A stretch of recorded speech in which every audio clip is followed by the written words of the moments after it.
The massive impact superheroes have had on pop culture is undeniable. While today we see countless films, TV shows, and other adaptations of these popular figures, it all started on the page. In the current day, directors and actors are the most prominent figureheads in the superhero scene, but it used to be different. Instead, there was the writer, the artist, and the creators.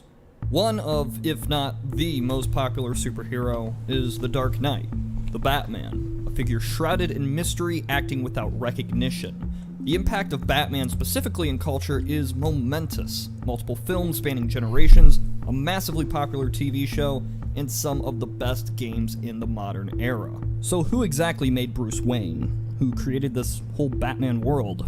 Today, if you look this up, you will see two men, Bob Kane and Bill Finger. Simple enough. Well, if you ask that same question to DC from 1939 to 2015, they would tell you differently.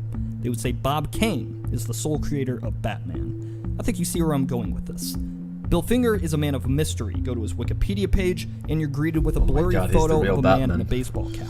Going to Bob Kane's will show you a happy man next to a Batmobile drawing. You'll see his name in every Batman comic ever made. Bill Finger had his, but only after 76 years of being omitted. So what's the story here? How is it that somebody who helped create one of the most popular icons of all time was lost to history? It all starts here, 1939, New York. Bob Kane, like many, was inspired by money. Superman was a hugely profitable creation for Action Comics, and Kane saw this as an opportunity to replicate the success. Drawing inspiration from Zorro, Da Vinci drawings, and a I think chat really needs to watch this video. A character called the Batman. Mind you, this is not what he looked like. It was actually closer to this. Adorned in a red suit with a domino mask. Two firm bat wings that rest on his back, and it's a far cry from the character we know today. Obviously, it's not much to look at, and Kane was very aware of this. So he called a We're watching Batman here! Ghost Rider is an author who writes without credit. It's pretty commonplace. This one was Bill Finger. So when he was asked how such radio estimated 435 quadrillion, bright colors 873 trillion, 459 billion. To be different, make his mask cover his face, make him something to fear, give the cape an impression like it's the wings of a bat. Bill also came up with the name for the man under the cowl. He thought of Robert the Bruce, a Scottish independence fighter from the 14th century that would inspire his first name. For the second part, Bill thought of colonialists from history.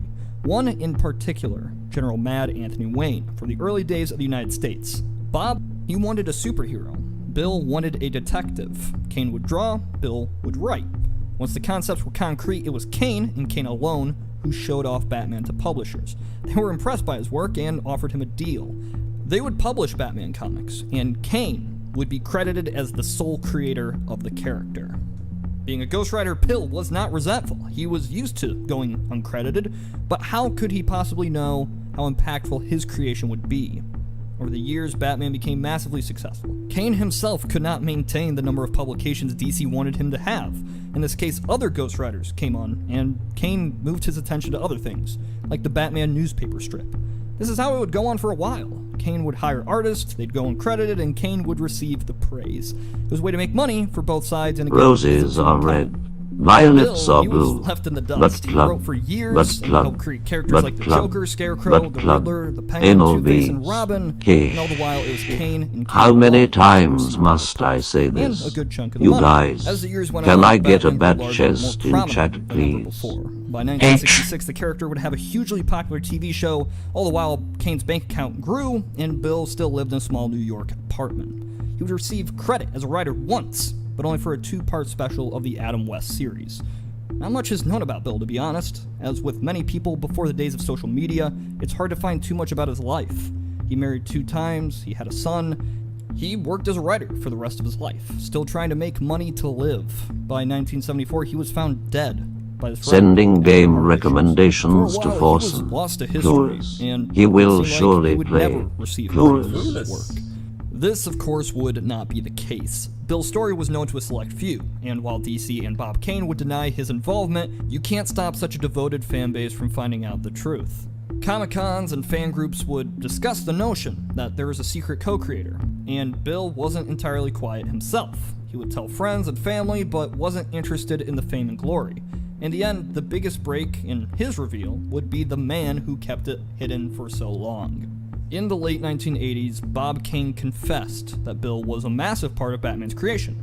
Kane died in 1998. DC had no interest in changing the line created by Bob Kane that appeared in every Batman comic. Changing it after so many years would open up questions, potentially bad press, or worse, lawsuits.